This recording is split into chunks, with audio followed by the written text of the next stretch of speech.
All right, welcome to episode 1 of the Point of Aim podcast. You're here with me, Ben Jordan. I got to my left Mike Ennis and Byron Henry. How you guys doing today? All right. Great. Awesome. So we wanted to bring a podcast to you all, just about shooting, whether it's competition, things that are happening. So for the first episode, we're going to go a little bit into our backgrounds, kind of how we got into shooting, competition world. So who wants to jump off here? Byron? Me? Okay. That's fine. Um, so I've been shooting competitions on and off for about 4 years heavy. The first time I ever shot a match was an IDPA match back in 2012 or 2013. I bought a Springfield XDM competition. I think that was the gun. That was the gun. at Did that you went time. to Bridgeville? I did. I went to Bridgeville. And that was the gun that everybody told me to get. And I shot a couple matches then, and then I put it up for like a year, and I shoot a match and put it up for a year. And then I guess it was when Salisbury hosted the Summer Classic, the first one. That's when I decided to get back into it. And They then, had a really good match director for that match, I hear. yeah, What was his name? maybe. Phil? Ben Jordan. And then for the last, I guess, 3 or 4 years, I've been getting after it a little heavier. Last year, I tried to get after it really heavy, or was it this year? Last year. And then, I feel like everybody in this area, until we started like putting on matches at Salisbury, I feel like everybody like started at Kind of the only option, right? yeah. Like maybe you went to Nueva, shot with those 5 guys. do that, Mike. Technical difficulties, day one. Um, yeah, so Mike, you've probably been out of all of us been shooting the longest, and because you're not just because you're the oldest, but I mean, I started IDPA in like 2011, so not much different than Byron. I also had an XDM because I shot at Bridgeville, and that's what everyone shot in that time period. so I remember showing up to like Salisbury and people being like, "Oh, you need to see this guy Mike Ennis shoot." Like he's a Yes. wizard. Yes. They're just like they were talking, yo. Those were good old I tarp believe days. that. But that was back like when Salisbury had tarps. In the Yeah, right. circle. Like nobody even like I could remember in like when I started, I didn't even know what master would have meant because like Bridgeville didn't have one. So you're like, I'm thinking like I'm never gonna be that. Like I've never even seen that. What is that? And it wouldn't have been until several years later before I even saw someone shoot that was a master. Yeah. So you started at Bridgeville as well? Yep. Like the IDPA there. Yeah, I mean technically I started at Salisbury, but shooting rifles because that's all they do. 22 bench rest, Yeah. right? And then there was an old guy there named Irv Rippin. He was like, "You need to stop shooting this boring old man game and go find some IPSC or Bianchi Cup or something." Then I eventually, Yeah. Yeah, I feel like Bridgeville and Salisbury now are probably like like really good clubs to start out at. Because I mean that's where I started as well. And for me, I remember going to my first match at Bridgeville and like I didn't even know what gear to take. So like I just took everything. Cause you read the website or like like you find a YouTube video that's like some old guy talking about IDPA and it's like I don't know. He's like got a vest on. So I didn't understand concealment, all that, like what you needed garment wise. And like I pulled up and I just remember like looking, I'm just like, there's guys with like jerseys and like wagons and like all the stuff. I mean now I guess we're all those nerds as well. But I just remember you like pulling up and I'm just like, what am I about to do? Like this is wild. Like you know, that little bit of like nervousness, intimidation, and I was actually supposed to go to Bridgeville like a couple years before for a match. But like the people that were talking about it acted like you had to be like a certain level shooter, like, oh yeah, like when you get good, I'll take you to Bridgeville. really will put you against. But like what I realize is it's honestly like the best place for people to probably start. So I mean, Yeah, most people use that as their excuse, right? I want to go compete, but first I got to get good. No, you can't get good at the thing you've never done. Just come Right. do it. yeah, that's honestly the only way you get good. And then I got DQ'd second match, so breaking the 180. 180. Okay. Yeah, Josh Morgan called it. He was my SO. Nice. I believe that, Yeah. Oh, he was quick too. right? He probably See, enjoyed I'm the it. type of SO that's like you see it happening and you try to stop him. Right. Josh is the SO that like watches it happen and then stops. I'm No, like did he just point his gun at me? No. Yeah, he did. Damn it. and it was on the second stage, so it was at least I stayed and helped paced champ. But yeah, so Mike, you started at Bridgeville as well, but then you probably got heavier into it than I would say Byron might, because you went and started Yeah. traveling. When did you find like USPSA? It would have been a couple of years later. So I started and I was bad. Like, so I wasn't somebody that like came in and was like immediately good at this. Like, I've been on the struggle bus since 2010 or 11. And but I figured some things out fairly quickly and then started shooting revolver, which I Sounds would horrible. yeah, it is. I Rough. wouldn't recommend it. Like, I would credit shooting revolver as to why I got good at it, but not because revolver is helps you get better. That's but it like I decided like I'm gonna try to win at Bridgeville with my revolver. And then that motivated me to practice a lot. And then I eventually did. But again, like there were no masters. The best shooter was maybe a very small pond. Yeah, which is kind of wild to think about, especially like in IDPA now, because I mean you could throw a rock and hit 5 masters. Yeah, everyone's a master. It's Yeah. definitely And even different. like Bridgeville, there were I mean Byron retired. I did. he did, yeah. I did retire. We from had several IDPA. guys at Bridgeville who finished like top 10 at nationals. There was decent heat there. As not being masters though, like as experts or whatever. Yeah, well, like I'm thinking like James and Fiore did and Duda. Yeah. I did it eventually. Has Andrew Margolin? He shoots there some. Finished Yeah, that he's high. Like there's a lot of yeah, dudes I in the think so. area that have shot very well now. But like when I started, the best shooter that came to mind is like Chris Layton was expert, and he was the only person. Yeah. Yeah, which I think for like getting into shooting, that could be good or bad depending on how you take it. I think on one hand is like it gives you the well, I don't know how good you can be because you've never seen the best, right? Right. But then on the other hand, if you're one of those people that if you need to see somebody shoot something crazy fast to even know that it's possible. But I definitely think like as you know, you talk about having some of those really good guys like at Bridgeville. I think that's what shrunk the gap there to where they started churning out more masters quicker. And then IDPA changed some stuff too. But I feel like those guys being as good as they were, doing as good as they were, it made it easier for new people. Now they're like getting better faster versus Right. where like when you were shooting started out, you just were figuring it out. Yeah, I'm like Right. trying to find books on how to get better, Yeah. like not just go watch the guy in my squad shoot and be like, Yeah. And now you're finally an IDPA master. I've clawed my way into the IDPA master world. Yes. The pinnacle of success being an IDPA master. No, that's funny. So, and we kind of hinted at it too. Like, so Byron, you've been shooting same time, but you weren't as competitive. Right. I was more of a hobbyist, And buy a bunch of guns and yeah, but like, what was it when you hit master? It was within what 3 matches? yeah, it was like beginning of this year. I was sharpshooter, finished second sharpshooter, got bumped. And this year is when you really started like getting serious about it, I feel like. Or kind of end of last year. Yeah, end of last year, End of this this year, yeah, Yeah, early because then like middle of this year, you were just like, I'm done. yeah. He's like, just- I've hit the I kinda got- pinnacle of yeah, I was like, I IDPA got master. It's like I disappointed did what with it took Mike IDPA. 10 years to do. Yeah, so it was like I think I started out this year. I was sharpshooter in the beginning.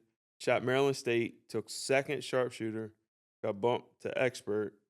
Then I think the following weekend we went to VIR and got first place expert. and got bumped to master. And then I realized that uh, I was the first place expert, but like looking at the masters, y'all crushed me by like 60 seconds in that match. So I'm like, yeah, I'm good with IDP. Yeah, I'll shoot something different now. But yeah, Put the gun away. put the gun away. I'll start Retired the fishing or vest. something. Yeah. So you still use the vest. Yeah. I think it's interesting. So then, like, because I look at, we've always talked about, you, like when Mike started not having an IDPA master, and you look at, I mean, you go to any local major IDPA, there's a possibility there could be 3 or 4 match bumps for experts to be master. Right. Like, fourth or fifth place expert becomes a master. Yeah, like when Right. you think about it, that like 4 or 5 people make master. I can remember going years and never seeing a master, or going to a major match and there'd be like 2 masters. Yeah. Well, since we're just kind of talking about that, I guess, I mean, we could probably jump into like IDPA being a smidgen broken, because I think it is interesting to think that as an expert, the way to get to master is just go shoot tier 2 matches. Like if you shoot tier 2 and tier 3 matches, especially in carry optics, like specifically, there's going to be enough experts where 3 people are probably going to get a bump. So like you could even probably have a bad day and still get a bump. Like you weren't expecting to get bumped at BIR, No. but it was mandatory. Like it wasn't, even, I don't know. But what do Yeah. you think? Like, I guess for you going from expert to master, and then like that skill gap there, like the difference. As far That makes as sense. What I'm asking, like how you got to master, you're saying like, well, now I'm shooting against people that I'm 60 seconds behind. Do you feel like you're legit, like should be in that no, master?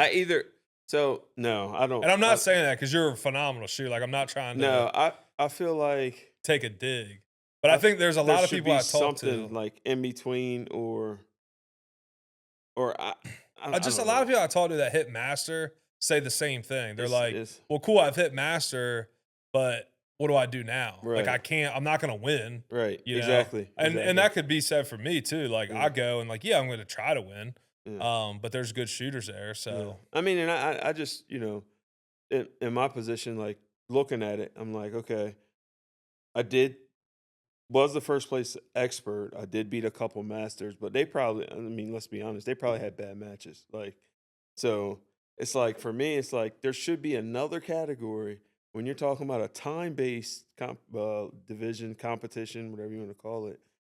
Like, I shouldn't be a whole minute behind people in my same class. classification. Yeah, If that's a the lot.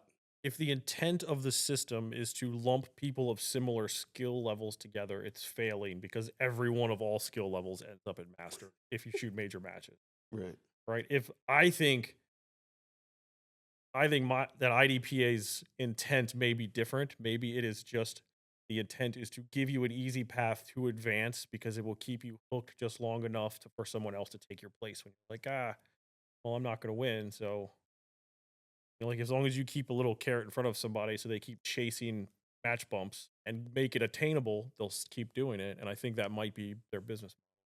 Yeah. I might get banned from IDPA for saying that. If I do, then I'm right. Well, I also think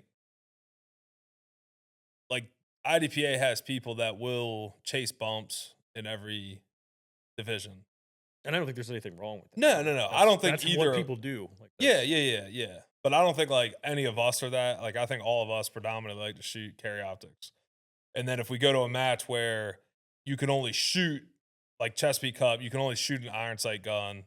So like, obviously you're shooting a different division to get a bump or whatever. But I don't know that, in my opinion, I don't think getting a bump to master, and even to that point, like from sharpshooter to expert, I don't think it means as much as it probably did 8 years ago. Right. Like or even when you first started Yeah. 90 years. I think I only got one match bump. Most of my masters in IDPA have been classifiers. Carry optics was a little funny. Like because I shot it when it was a provisional division, and I signed up for Potomac under Cody's match. I was like, "So what do I sign up as?" And he's like, "Just sign up as whatever your highest classification is." Okay, so I signed up as master.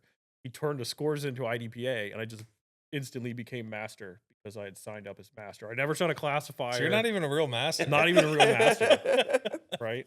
And Even to this day, you fought for this, and you're not even Right? real. and then tell me if this is odd, probably for an IDPA shooter. When I decided I was going to go to nationals, which that year was the world championship or whatever, Yeah. I was a CCP expert by like default. I was like, I'm not going to go to nationals as an expert and get a match bump. Yeah. I'm going to shoot this stupid classifier and make master. I'm going to go as a master. I'm going to lose like a man. Yeah.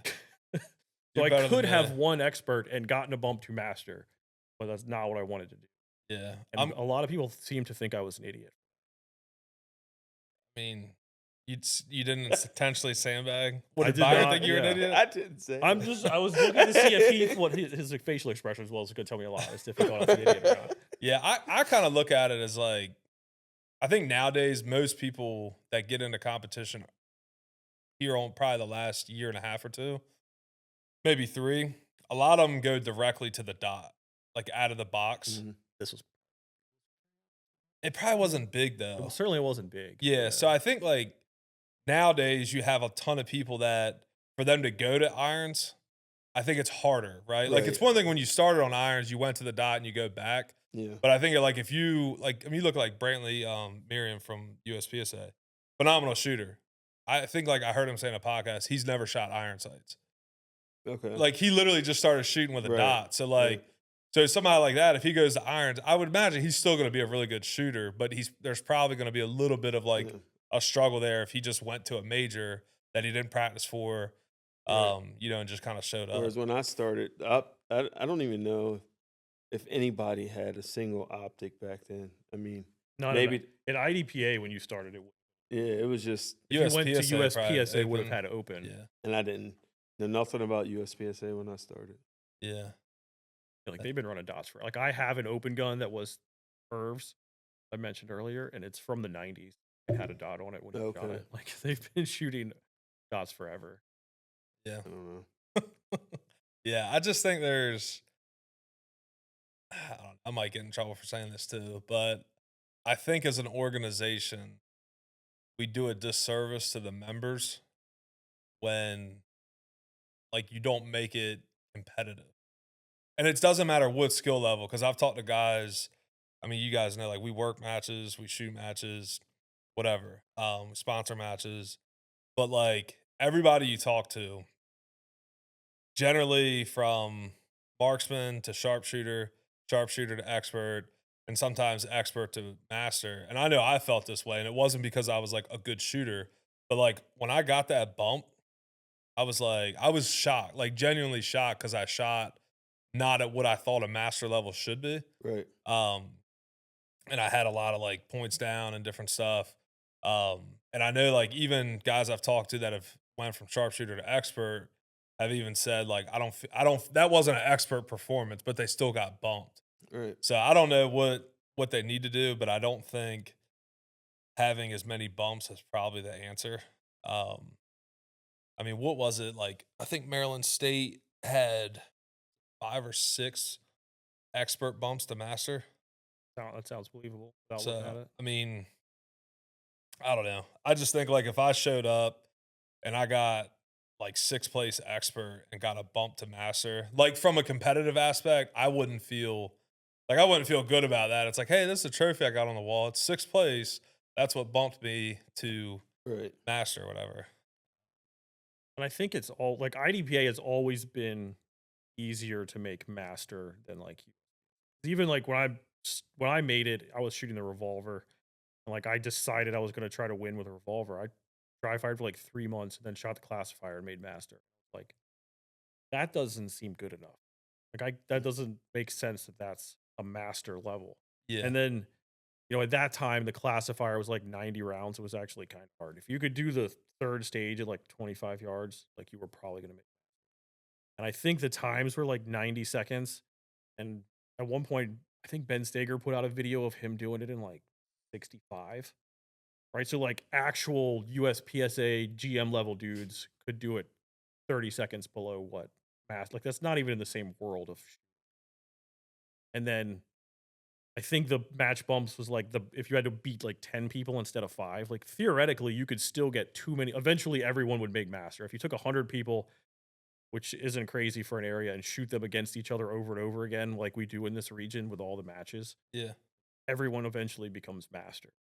Yeah. Then they made it 5, and it was like they just threw gasoline on the fire and everybody made master. Yeah. And I feel like, and I don't know because I wasn't probably shooting at that time, or at least wasn't involved in the organization that as much. Been like watching a lot of the decisions that were being made. But I have to imagine that it was probably a few people that were complaining about it, and then it shifted, you Yeah, know? I would imagine that they made it 5 because, like, if you shot revolver, you could go to nationals and not get a match bump. Like, you could win nationals. I guess win, you'd probably, but DM or like, something. yeah, like But DM. But otherwise, like, you wouldn't get a match bump in those divisions because not enough people shot them. So make it 5. Now, maybe at your local level 3, you get a match bump. yeah, the Then, problem is when you get to carry optics and then you Yeah. have yeah, there's 100 people in carry optics. Well, now there's a crap load of masters. yeah, yeah. Well, talking about nationals, I went to Texas. I mean, you guys know I went to Texas this year. Oh, yeah, how was it? It was good. Yes, spent let's see. Flew out middle of the week. Got there like a day or two early because I just didn't know, and it's potentially like the biggest match of my life. I think so, or at least one that I was like trying to practice for, go into like with a chance of like, hey, like I'm gonna win this, at least get top 5. Was the goal. That did not happen. Was the goal. It was the goal. So yeah, just the mental game was off that day. But yeah, so drove 2.5 hours to take a plane for 3.5 hours to get to Dallas, to then rent a car and drive 2 hours or 2.5 hours to the range and hotel area. Got there, like I said, like a day or so before, checked in, shot the match. Um, yeah, then we did awards banquet and went home. Um, How, That match. how was it? How was what? The match. How was the food at the awards banquet? Actually, the food wasn't that bad. The match itself was, I would say, not a national level match. I think it was very. I'll say this: it was the most efficient run match I've been to, other than North Carolina State. But it was the most efficient match I've been to. Um, but that was also because of like the stage designs. You say So efficient, so like everything ran smooth, like quick turnaround for shooters, we got that done kind of day thing. 2. We were done by like 10:30, You started at what time? like 8:30. Hold on. We And finished shot how many 5 or stages? 6 stages in like In 2 or two- 3 hours, 2.5 hours. So, just out of curiosity, since I didn't shoot the match, how much was the match? Oof. I mean, it was probably $200, $300 or something. Okay. I mean, at least that's like Honestly, the match is the cheap part. It's like the flying, ammo, rental car, all that kind of stuff. And then like hotel. And I chose to stay at like the awards banquet hotel, which is probably like a little more. Like Okay. if we would have planned it better, I probably could have got an Airbnb with some guys that would have been more affordable. But but then you would have to drive drunk from awards banquet. yeah, all that, yeah. That would be more food coma. Oh, I ate too much chicken. Yeah, so like the match itself, they had a warm up that was 6 rounds, reload 6 rounds. I think throughout the entire day, it was probably 4 movers, like activators. And then we shot, I want to say day 1, because it's only like 11 stages.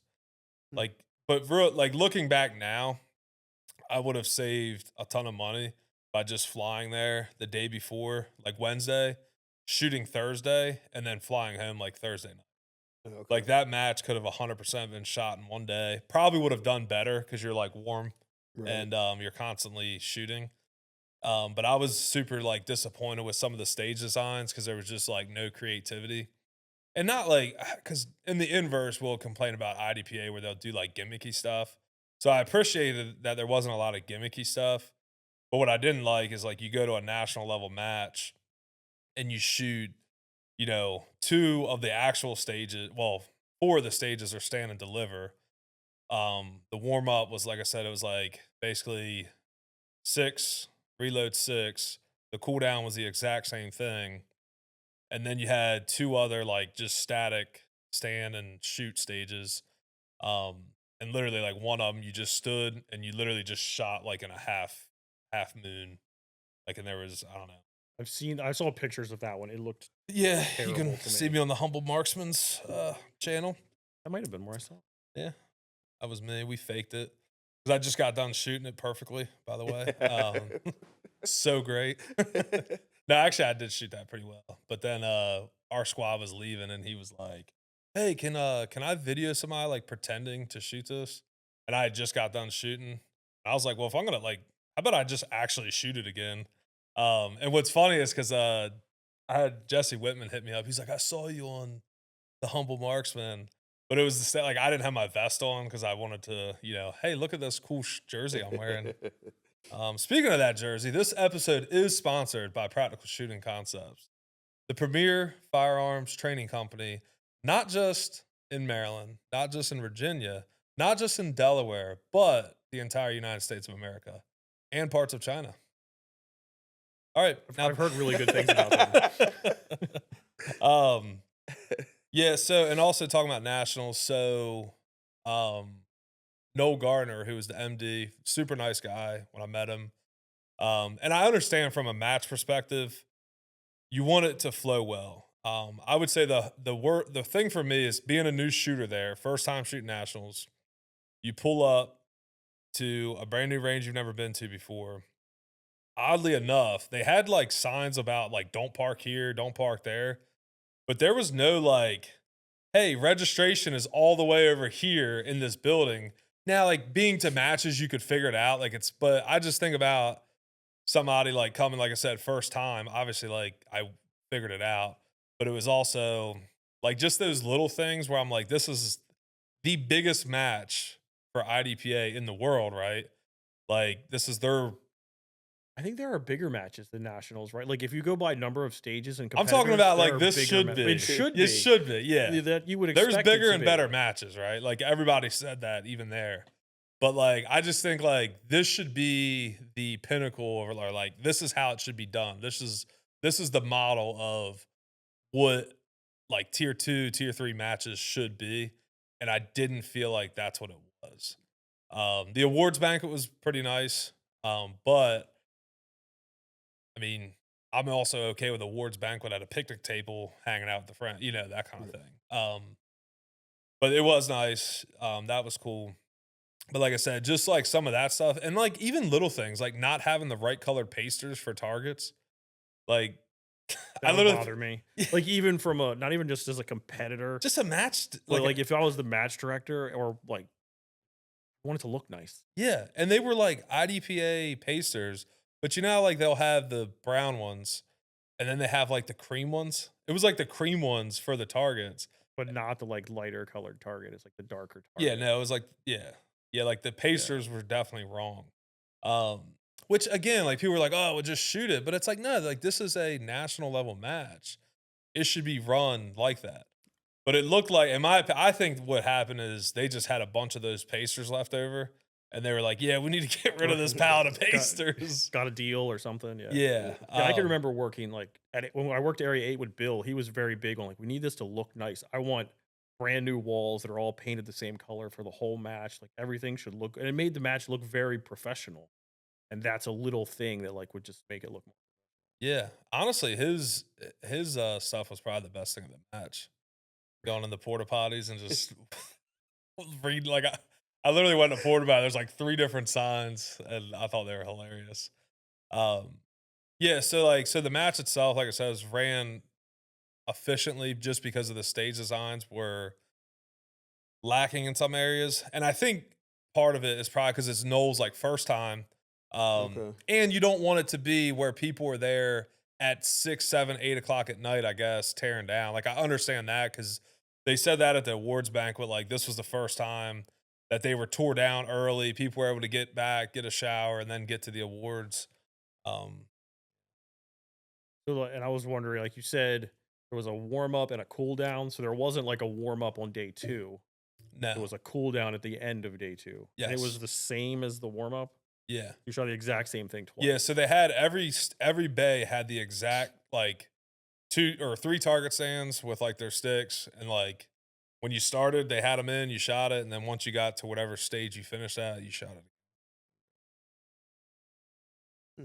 Were there any rules shenanigans? And like I say, like thinking it's been a while since the one I went. I went like 2019, and I heard the same kind of complaints, like people saying like this match sucked, the stages weren't that great. I'm never going back. Yeah, like, so Things the like that. But I can remember there was a stage where we had to shoot prone like 3 times in the match, and of course, like I shot on the schedule that shot in a monsoon, got to get nice and wet. And yeah, like there was a part where you go prone and you shoot under this car and you're in the open, so you shoot near to far. But if your foot goes over this fault line that you can't see behind you, you get a cover call. I'm like, how do I get a cover PE for my foot going over a fault line that I can't see while I'm shooting in the open? It does not make any sense to me. But I got a PE for I believe I did. At least somebody in our squad. It's been a yes. while. So there wasn't that's what I appreciated about the match is there wasn't anything gimmicky. Like, there wasn't anything that was like, I mean, most of it was like it was just like, I guess how IDPA should be shot of like, you just go to the stage, you can figure it out. If there's a question, it's like you probably already know the answer, you're just asking to make sure. Um, so like that aspect, but it was also, I think, because the stage designs were so simple and not like again, like not all of them were like bad. I mean, there were some good fun stages. I know this is sounding very like depressing and But it just whatever. made me think of a really gimmicky stage I shot. But you Yeah. finish and I'll tell you about gimmicky Yeah, nationals that I went to. so like I said, the stages, I just felt like we're lacking a little bit of extra stuff because I also just got done shooting Chesapeake Cup at Sanders, which like that was 10 stages for $70, and they had 2 activators on 9 out of the 10 stages, and the 10th was a standard stage. So I look at like matches like that, and we were done by 1:30. Like, Hammer Down was 9, we were done by 1:30. And it sounds like at nationals you could have been done by 1:30 had you just shot it all at once. Yes. Yeah, guys who shot, so Buzz shot the first day all on Thursday, and I think they got done by, like, 1:30, 2 o'clock. So and that was, like, they broke for lunch and all that, To me, where that's what they should do. Everyone should just like. I'm sure the reason is so more people will hang around for the awards ceremony. But like, I'd rather go shoot in one day and then have a day to go do whatever I want, and then go to the awards ceremony, or Mm. just go home. yeah. Yeah, Like, if I don't you're need to go to the awards. yeah, I liked it because just to be able to hang out with the guy, like, have dinner Right. together. I mean, you could obviously do that anywhere, and it was nice, I guess, to get some of the announcements, but it really I don't know. I Did they you say something like, "The rules are in a really good place. Things are going really well. Like, I don't see anything changing. This is great. We're Nah, happy you guys could all be here." nah, and, like, Was it and the same speech I heard? no, I mean, they probably honestly, I kinda zoned out a little bit, but I do like the social aspect of, meeting some people you probably don't get to meet anywhere else but there, that kinda thing, like, just kinda but I also talk way too much to people, so I'll give them credit. Like the awards banquet that I went to for IDPA was better than the one I went to. I can see that, yeah. Yeah, But I this don't know if USPSA has gotten better with that. Like the one I went to was just like we were under a pavilion and they had a caterer, had some it's food, come a long way. you The know. last And there USPSA were Nationals yeah, there was were a pretty few where they good. were complaining a lot about people like they ran out of food, the shitters were all They full. Like listen, they are not running out of food with barbecue. that's Nah. yeah, that's true. They've been getting him to go everywhere, right? Yeah, he kills it. Yeah, so IDP, I think the one kind of thing that happened that I thought was interesting was like one of the DQs. So James got DQ'd McGinty for cover garment. And so I watched him because they shot it all on uh, Thursday, I think. Yeah, they shot it all in one day. Because I got there and wasn't walking stages for people who are IDPA rule people, but we were allowed to go and watch people shoot. So I just walked around, ran into them, hung out for a little bit, and we've shot other matches because they're not too far from here, and he's one that wore that same vest. I mean, Maryland State, every other match that we've shot, regionally, They shoot every match there is, yeah, pretty much, steel with everything, the same vest but on. yeah, IDPA specifically, every match, and every time you watch him shoot, like he's still clearing garment, all that. But one of the, I guess, ROs at the safety or chrono or whatever said something. They called the match director over and he was like, sided with the RO. And so I guess you could see a little bit of the gun, which I heard in years past that when something like that would happen, they would basically be like, hey, like you need to put another cover garment on or swap out or Yeah, something. they've let people in the past, I know, with illegal equipment fix their equipment, even though they'd shot the whole match up to that point illegal. Yeah.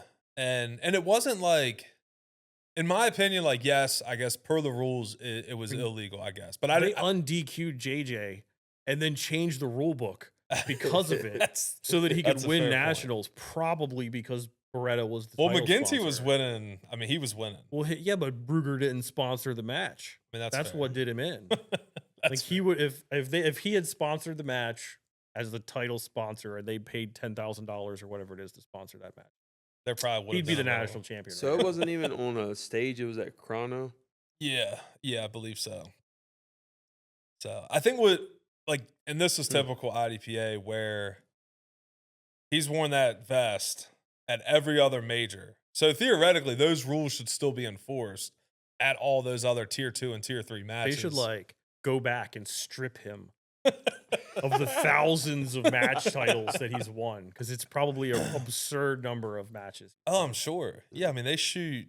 He probably just takes Everywhere. trophies and just throws them into the trash because, like, what are you gonna do with them? Yeah. So that was one where I kind of was like, step back and was like, that seems really weird. And I get it, right? Like, I don't think if it's the rules, it's the rules. And like, I understand that. But I also feel like there should be some discretion when things like that have happened, like whether it's with JJ or other things.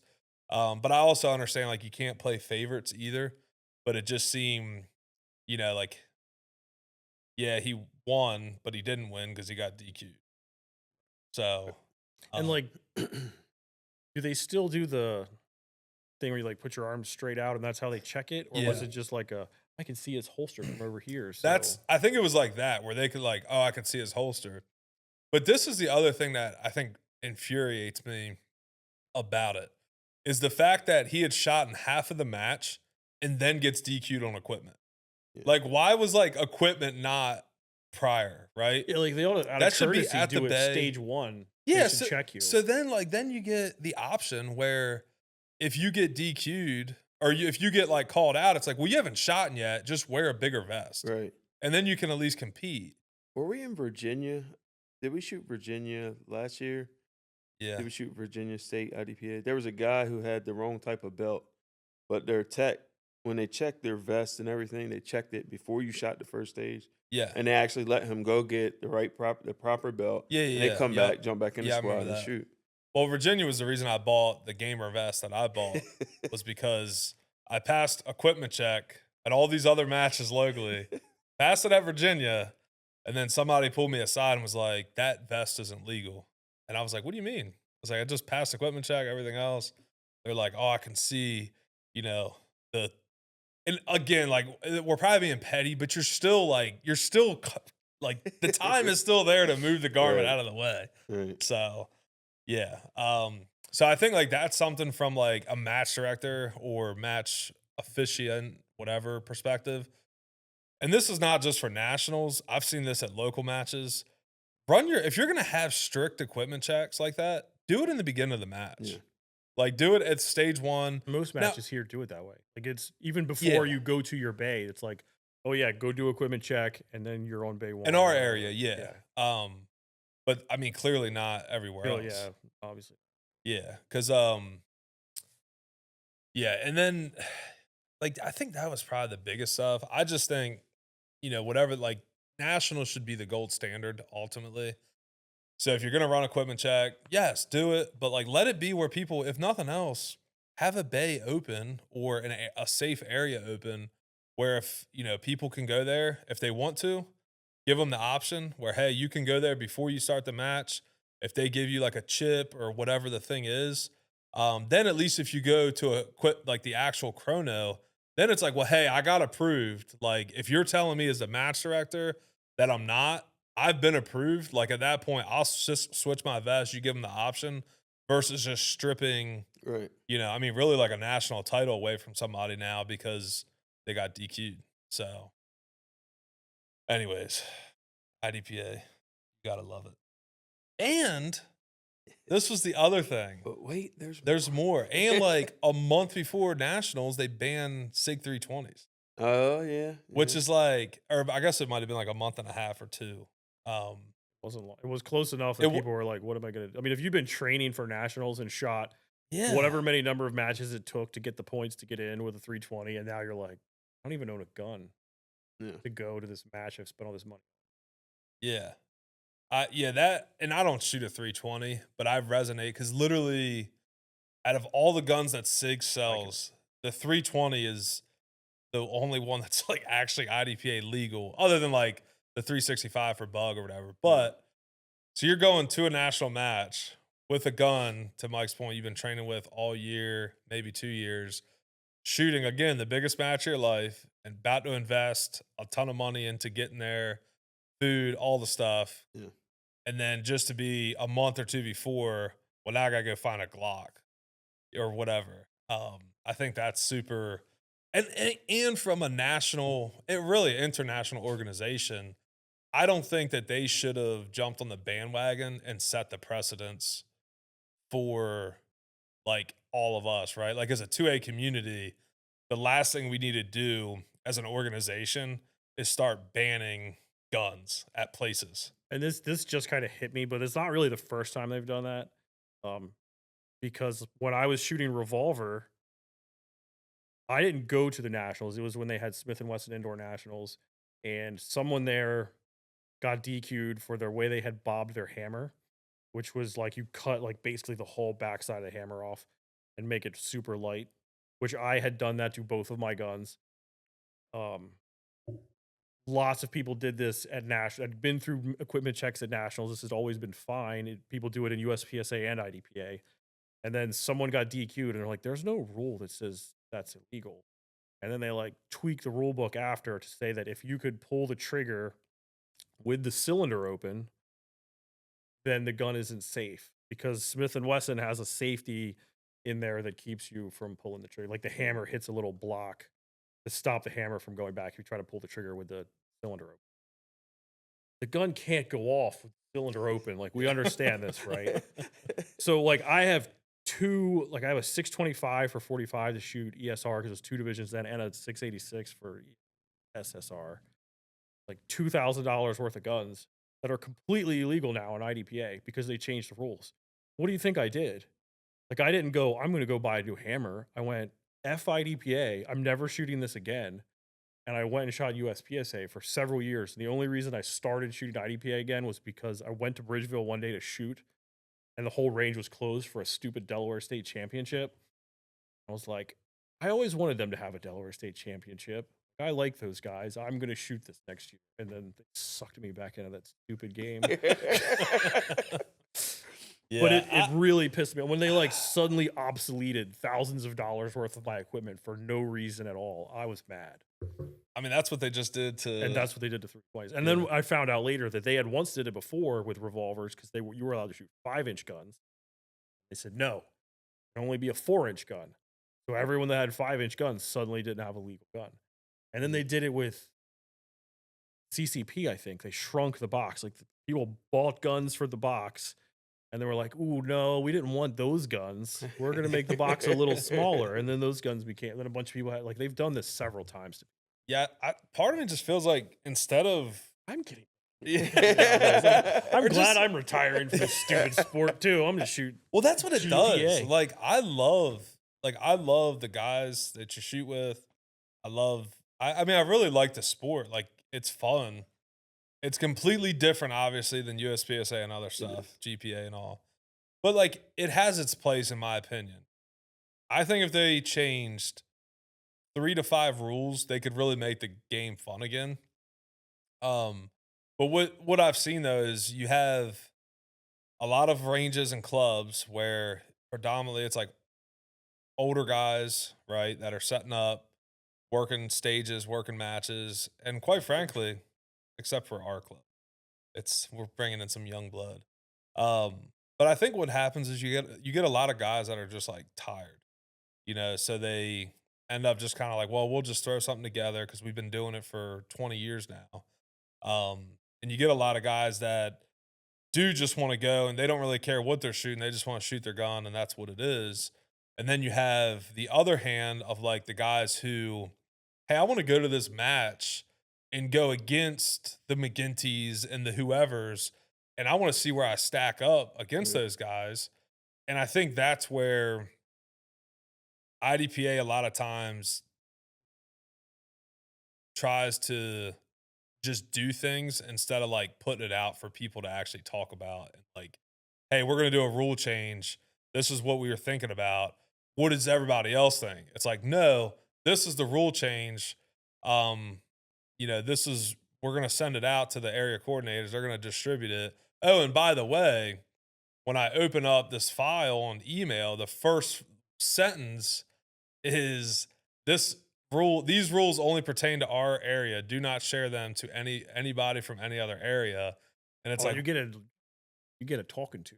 yeah, like what do we do? Like If you it should try be to the share that same. Like it information. should be like when I go to shoot North Carolina, it should be the same as Virginia. Like it's too close.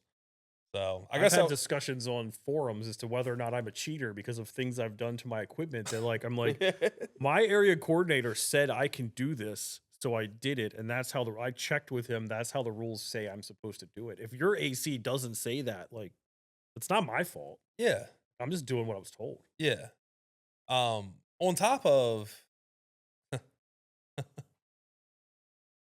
like carry optics and IDPA is not, in my opinion, carry optics. It's open. It's open. It's like comps and ports and all that. But it's like, and this is a whole nother thing, like divisions and all that, because I don't mind the vest, but I just think it's so crazy that like people will argue that IDPA is defensive pistol. And it's like, no, it's not. I carry you guys know, I carry a pretty decent size. You carry an gun. open gun. Yeah, I carry an open gun.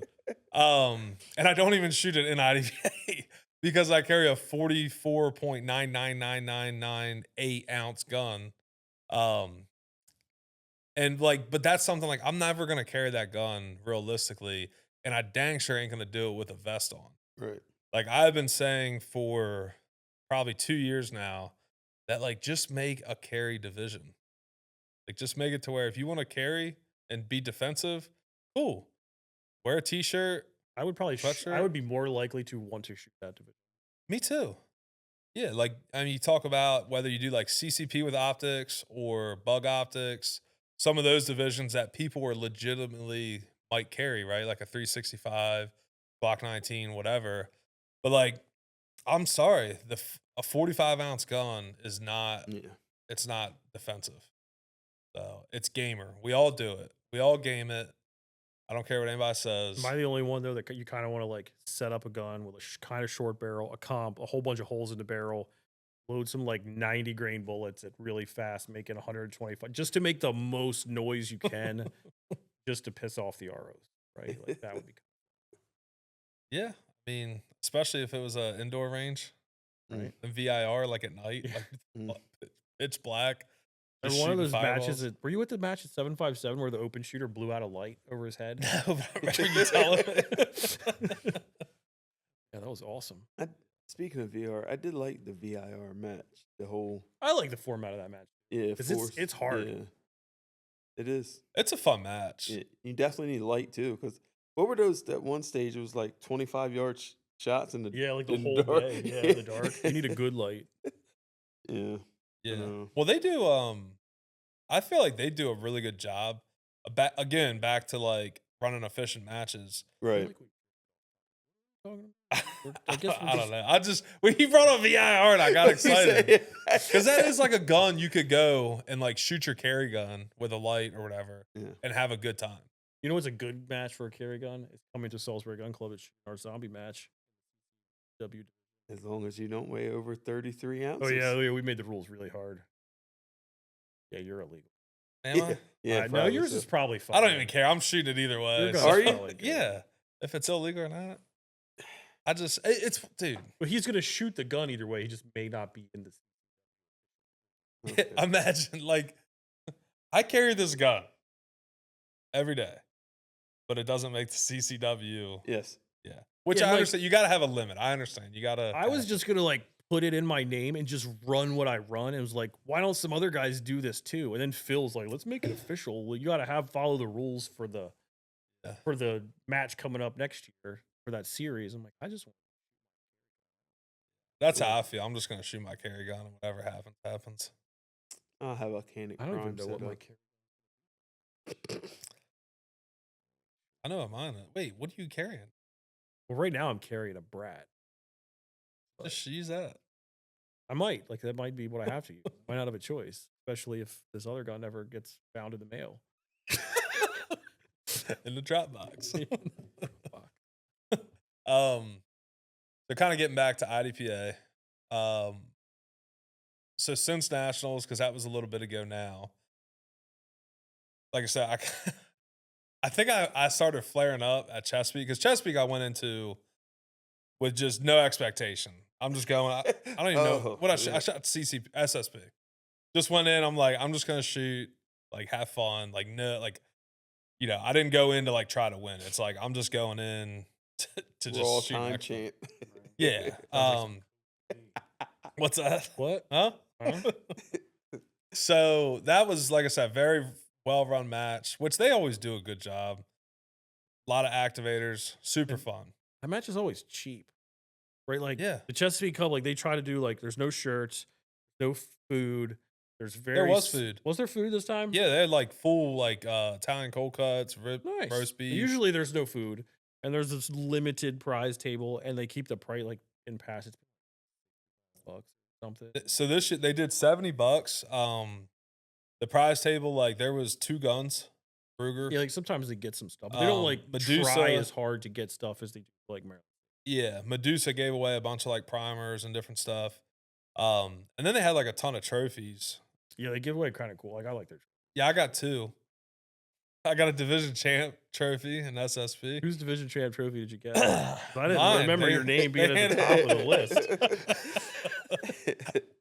So it wasn't my fault, okay? Haskins said, Ben, you got division champion. You beat David Ohasso. And I'm like, really? I was like, because I didn't shoot good at all.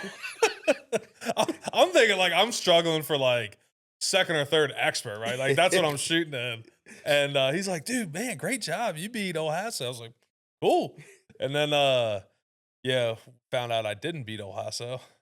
He looked at your time. There was like 2 stages missing, and that's why you were. I was like Byron. I was like, how am I 60 seconds behind him? I was like, I don't feel like I beat him.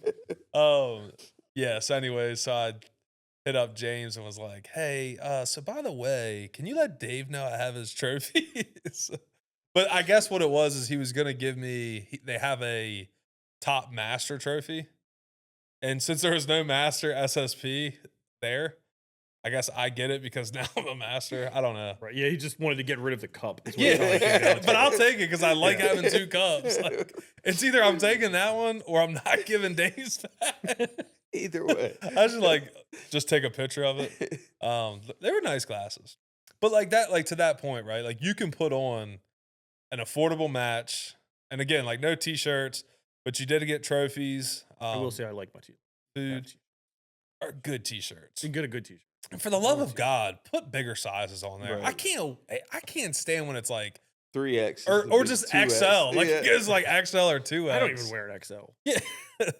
Or what did Potomac Grill, they did their shirts after the match. Yeah, I wonder if they were even going to, and like the people complain. I complained.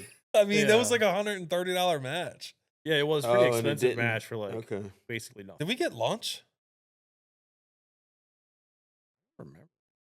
I feel like food is a thing that sticks Well, with me. I was Usually. gonna say, we know we ate. Yeah, we know there was food. It's just a matter of At did he least- give us food or did we pig out after we left? I don't remember. probably both. That's true.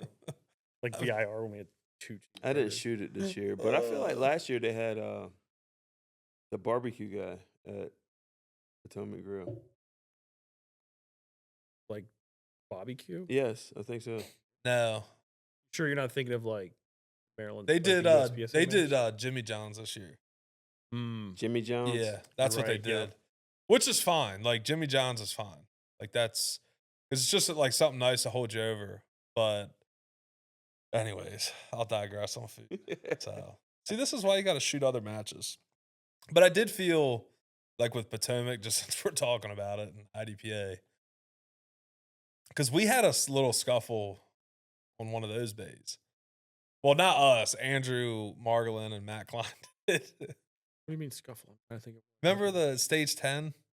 It was like the USPSA style stage that we got yelled at. Like, this is Oh, USPSA. Oh All yeah, and that. he's like, you can't just because you can see it doesn't mean you can shoot it. And he's like, well, yeah, you can see that, so you can shoot it. And we're like, And then- did I hear that right? And then I was told that shoot throughs don't count. Right? Yeah. It was Yeah, like, that- so if I shoot through that target and I could see another target and I hit it, like if I shoot down 0 on the first target and then shoot the same target in the shoulder, I'm down 0 on the back target. Can I do that? No, shoot throughs don't count. And I said, yeah, they do. If I shot through and hit a non-threat on the last stage, it counted. And they're like, no, if you do that, like it's not going to count. What you don't understand, Ben, is shoot throughs don't count when you're trying to gain an advantage. When I'm trying to shoot. But then the best part was when the target got moved up 3 foot. Yeah, and he just moved. That's right. He just moved it like in the middle of the match. Half So it the wasn't people the have same for shot. everybody. Yeah, it wasn't No. the same. And it made it a full easier. day of people shot. Yeah, it was like he. So if instead anything, of he having to should've go thrown the all the stage way to the off. left, you were able to go all the way to the left minus 6 foot. Yeah, at least I don't know if it was. It was close. It was a couple steps left. So yeah, I mean, a couple steps could be Yeah. 6. Like you But for- definitely didn't go as far left. As But some and the thing is with that, like it doesn't matter if you're like the top 2 marksmen battling it out. Like you still want it to be fair. Like if marksman 1 shot on the day before now has a disadvantage to marksman 2 Right. that's shooting on day 2. And I think that probably comes from, not to be mean to Cody, like he's probably. I wasn't like, even gonna say who it was. Well, we talked about what match it is. Anybody from the area knows what match. He's probably like a marksman. Like he's not going to necessarily get the like that little tweak that he made, the effect that can have on the higher level guys that are shooting it, who then take a couple less steps. Like that stage was potentially very different for us than it was for if somebody else at our level came through there before us, or didn't ask the right question and have the same argument. Yeah. And like he kind of broke. Well, his and he own said match. that day, you know, that like I think that to quote it was, well, nobody saw this yesterday, or nobody shot it that way yesterday, Right. along that lines. But Which just means they didn't think to ask, which is why you always ask. Yeah. No matter how stupid you think your question is at IDPA, you ask it. and realistically, I don't even know that it would have gained a ton. No, It it would've wasn't huge. Now, like It would have saved a position. the like allowing us to shoot from the right potentially was a lot. I don't know if we were the only ones. But then when he moved the target, it was like, oh well, at that point it's Yeah, easier now anyway. you just broke everything. Like So, but I do get it, because like I've been there, right, as the match director for a major match, and you got, hey, oh wait, there's cameras. More, major. I mean, hey, you know, more it's than the most more than 5 stages is the close to the major. major-ish match. Yeah. It's technically big enough that we could count it as a level 2 USPSA match. So it's a Because I have major. looked in the rule book. So it is officially in a major. Ish. It's my major. We gave away trophies, so it's a major. and food and a T-shirt. It's a major. It was better than Potomac Grail because we had T-shirts. But what my point was is I understand there's a lot going on. There's a lot of prep. There's a lot of stuff that goes into putting on a match at that level. I get that you're trying to shoot the match. You have people asking questions, pulling you away. You know, I understand all that. So like I get the point of just wanting to do something just to make it like stop, right? Yeah, you don't want to throw a stage out. I also think we could probably both relate to having a gamer ask a question that you're like, that might break this stage. And you're like, but I don't think he could do it. So we're going to let you do that and then be like, crap, we should not have let him do that. Remember Josh that? Morgan. Yeah, Josh Morgan.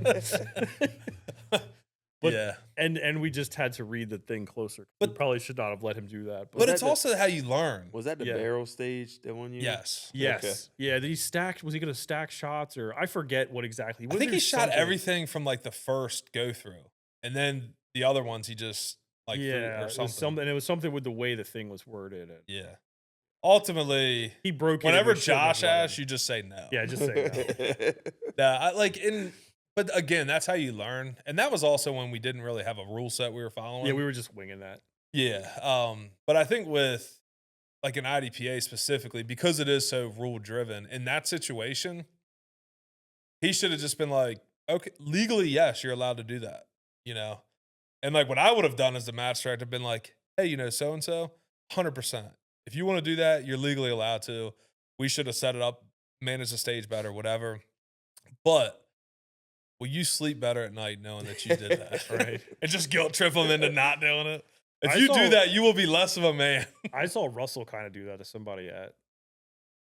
It was in Fredericksburg, I think. It was probably like Virginia State or whatever, and like the dude shot, and there was a piece of steel up. So he had a mic. He didn't. I don't remember if he hit it. It didn't fall. Was it an or Ennis? whatever. No, it wasn't me. It was somebody else. And then he said something to ROs like it was already scored and in the tablet and approved. And then they were doing live scoring, so it updated. He saw like, I don't have my mic here.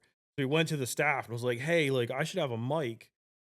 Do I get a reshoot? Like you remember that steel was up, and they're like, crap, yeah, the steel was up. So they call Russell because they can't just change it. They get the range master there, and he's like, no, you can't get a reshoot. The score, you approved it, they approved it. Like this is the score. Are you telling me that there was a mic? And he's like, well, yeah, there was a mic. I was like, well, this is the score. Do you want me to change it to the correct score? And he's like, so I don't have to tell you to change it. He's like, no, you don't have to tell me, but like you'll be cheating. Like it's essentially what he told him, right? Like he implied heavily that like you don't have to tell me to fix this, but you're a cheating asshole if you don't, right? So you should tell me to fix this, and then I can fix it, but you do not get a reshoot. That was kind of the gist of the conversation. I was like, that was. So did he tell him? Yeah, he told. Yeah, like he definitely guilted I him was like, hard. no, to go, I like, didn't get a mic. yeah, like because at that point you've admitted that, and he wasn't Yeah. trying to cheat. Like he was, No, he was trying trying to to be get the right honest, score and yeah. be honest, and then it like Yeah. all flipped around on him to where he's like, Yeah. "Oh crap! Like I'm the Well, cheater now I don't now." get the reshoot and I get the mic. But I mean, like that is the score he shot. He was supposed to get a mic and fixed it. Yeah. All was good. Yeah. Nah, I mean, I definitely think being like, because this is an integrity driven sport, like as a shooter, yes, everybody's trying to win at some level or whatever, but you still need to be honest. Right. Right. So, Yeah, I saw at Maryland State, one of the shooters in my squad had shot a target. There were 4 holes in it, and he had only shot it twice. Like they started to give him 2 alpha, and he's like, "No, like you could see, like those 2 holes are blue bullets. I'm not shooting blue bullets. Like those aren't mine. yeah. Like those 2 are mine. I want the right score." It was like alpha. Like he gave up points to get the right score, and that's the first person I think I've seen. I definitely think you'll probably see things like that more in USPSA than. Yeah, I don't think you see it a lot. More people are more likely to be like, "Yeah, that's the," Yeah. and take whatever they can get. Versus like, it's very rare that somebody's going to be like, "No, like I should have," Yeah. especially at a major match. I like to get a better score. I like it. I would like to shoot a better score. That's even better.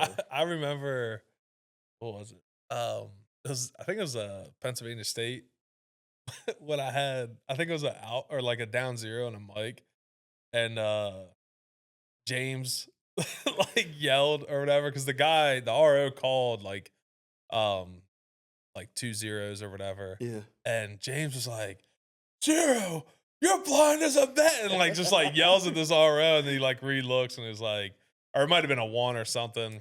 But it was just like he could not stand somebody just getting lucky. So, because I feel like IDPA, like if you shoot with certain people, like like just talking about range etiquette for a second, but like you just keep your mouth shut. Like if an RO says something wrong, because it's also how many times have you gotten a bad score because of a rule thing that really actually isn't a rule thing? You know what I mean? So I feel like IDPA it's more prevalent where like people just don't say anything. Like if you call it a good score, I'm just not going to correct you because I just got hosed 3 stages ago, for a PE that really shouldn't be a PE or whatever it is. Um, and I feel like because of IDPA's rules, they really make like people not cheat, like, and that's why I don't think that's the right word, but you really like stretch the rule book to its limit. Yeah, I think IDPA shooters might be bigger gamers than PSA, I think so. Yeah. especially when it comes to like the range lawyering and like I've had more IDPA shooters be like, "Oh, I'm gonna do this thing to save a quarter of a second that probably doesn't matter." But what Where is in it like like? USPSA, you just kind of like thing. Yeah, but what do you argue in USPSA? Not much, right? Like it's going to be like that's a double, right? That's probably the most common one. Yeah, I shoot those all the time. You know, I've not seen many people like argue foot faults and win that. Yeah. IDPA, you might argue it more because you kind of run into it more often because you lean on, step on the fault line all the time. Yeah, I think like USPSA has a bigger rule book that's more geared towards stage design.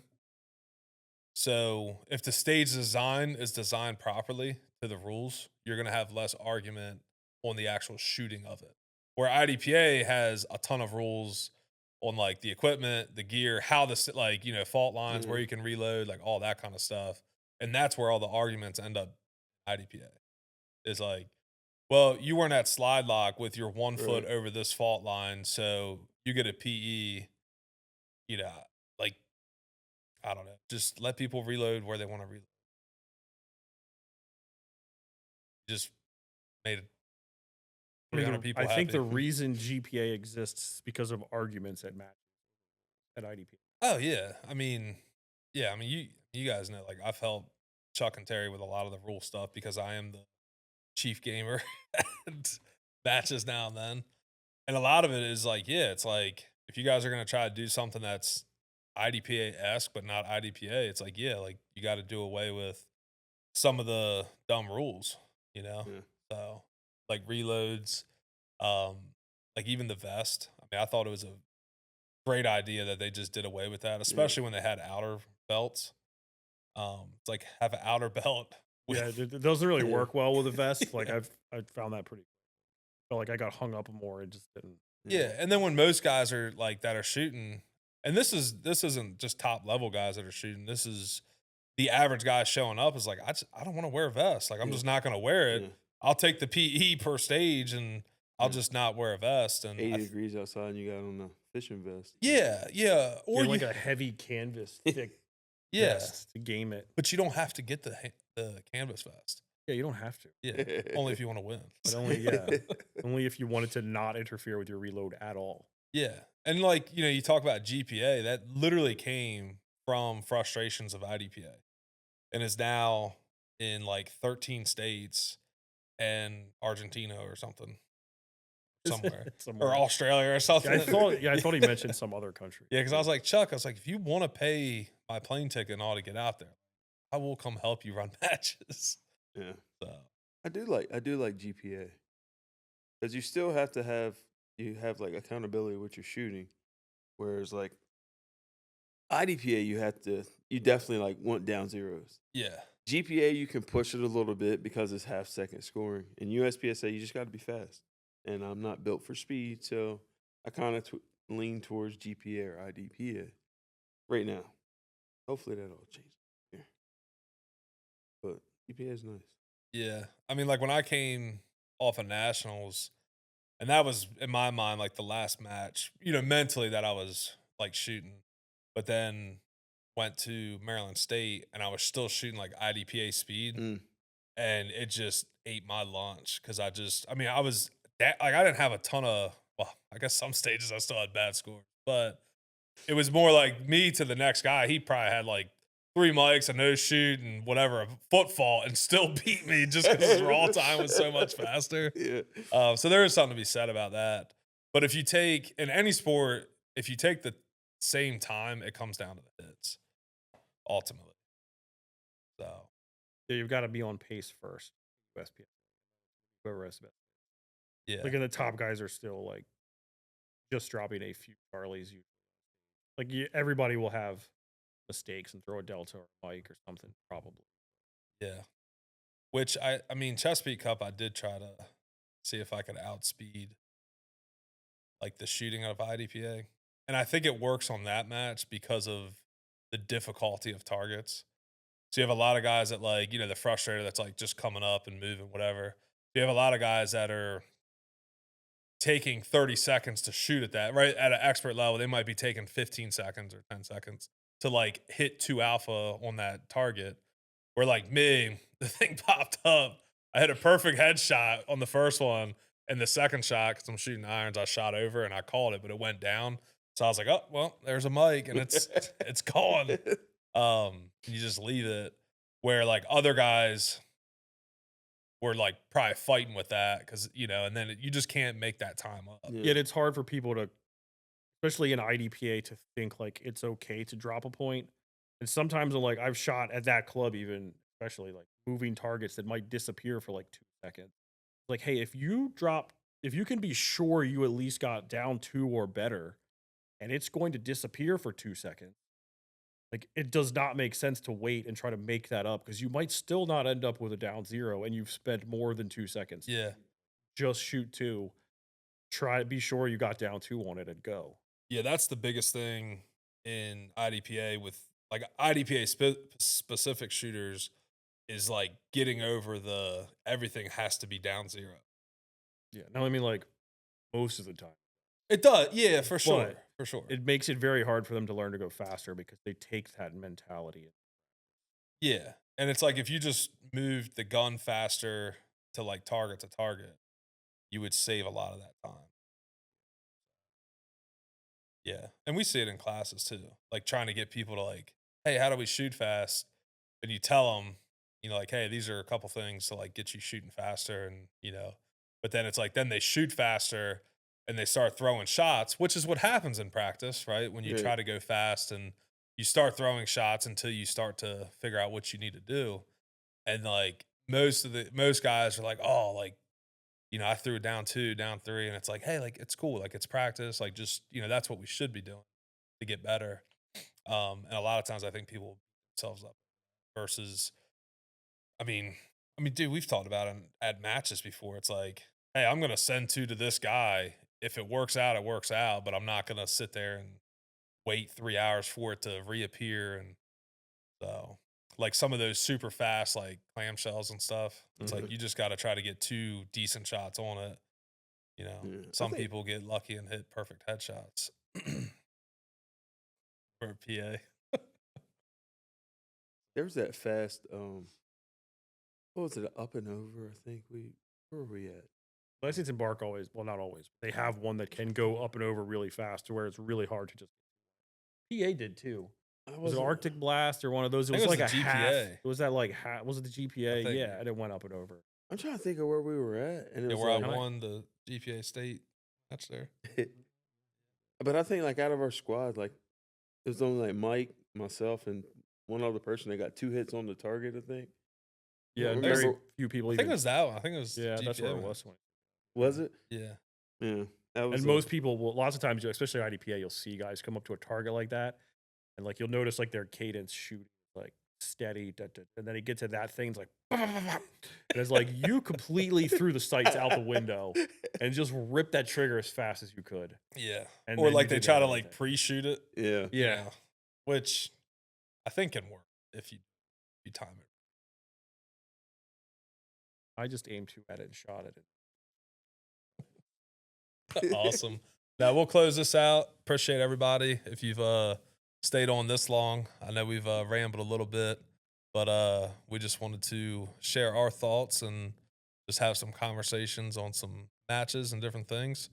So hopefully you enjoyed it. If you did, be sure to subscribe to Practical Shooting Concepts and to the Point of Aim podcast. And I'm your host, Ben, with Mike Ennis and Byron Henry. See ya.